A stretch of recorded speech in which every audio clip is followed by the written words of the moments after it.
What's going on, everybody? On this video, we actually got to go to our fishing practice, and we had a very famous guest speaker. Most of you guys will know his name. His name is Marty Stone. He's one of the announcers that works at MLF, and we got the pleasure of having him in an interview. So let's go ahead and watch that interview right now. What's up, guys? I'm here with Marty Stone. We're just going to be asking you a couple questions today. One first thing is, how long have you been, announcing or fishing with MLF? Gavin, so I started doing the color annals for Major League Fishing in 2010. The very first event that we ever had at Lake Amistad, I was the guy that was on the water.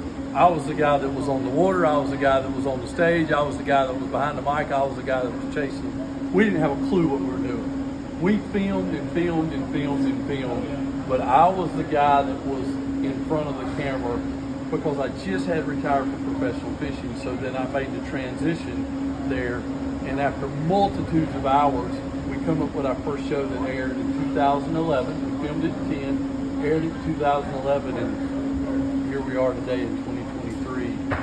We were running 250 events, so it's come a long way. So you said when you were talking to us earlier, you were on the first fishing team. Can you tell us about that? What was different about it than now?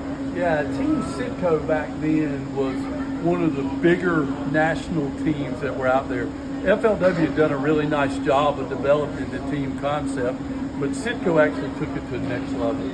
They not only sponsored anglers, but they wanted their own individual brand in there. Now, it was before social media, so then it was all about TV time. It was all about print, which was magazines back then, and they wanted the anglers that would be in front of that. They wanted anglers that could catch them, that would be good on TV. They wanted anglers that could generate the print. Now with social media, there's another element to that, but they used that to build their brand awareness overall in the gas industry, and they wanted to be thought of by fishermen as the number one brand.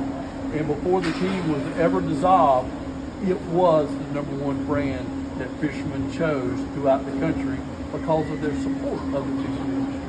Well, so since it was the number one brand, what would you say is the most important thing when, supporting or promoting a project or something like that? Probably the number one thing is, if you're going to support and you're going to promote a product and you want to be a part of that team, is believe in the product. Believe in the product and believe in the people that you're working with, because in every relationship that's a two-way streak, and I remember in my career, specifically, I had a 3-year rule. And I had a gentleman at Justin Boots, one of the vice presidents there. He taught me a really, really good lesson. So when you develop a relationship and it's a sponsor and an angler, and you want to build brand awareness, the first year, neither one of you are going to be good at it. You're going to have good intentions, but neither one's going to be really good at it. The second year, me as an angler are going to understand what you as a product and brand want, and you're going to understand as an angler what I need. So we should get better at it. And by the third year, we should be hitting on all strides. Believe in the product, believe in the people, and make sure there's a 3-year plan that goes behind it. And that's what it takes to have a successful product angler launch. Yes, sir. And I just got one more question for you. If you had to give any advice to, young people or young fishermen that want to get into the fishing industry, what avenue would be the best for them to do that? Right now, I feel like for young fishermen to want to get involved, the ecosystem is as good as it's ever been. You've got high school ranks, which we're here today, you're part of. It leads up to college. Then there's the BFLs.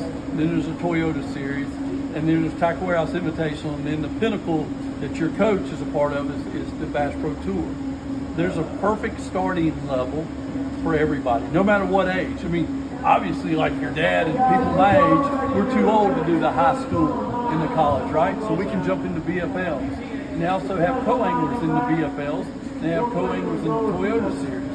So if you're past the high school and college age, jump in there, do the Toyotas, do the BFLs, be a part of the co-angler, learn how those anglers more seasoned run their boats, the decisions they make, and then take it as far as you want to. Some people just love the BFLs, or some people just love the Toyotas. That's the pinnacle they want to go to. Other young anglers like yourself, it might be a progression now all the way through high school with aspirations to get to the Bass Pro Tour.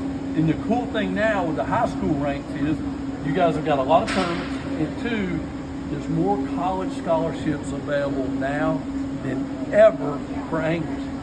You can go to certain schools and you get your whole college paid for, and all your travel expenses while you're competing paid for.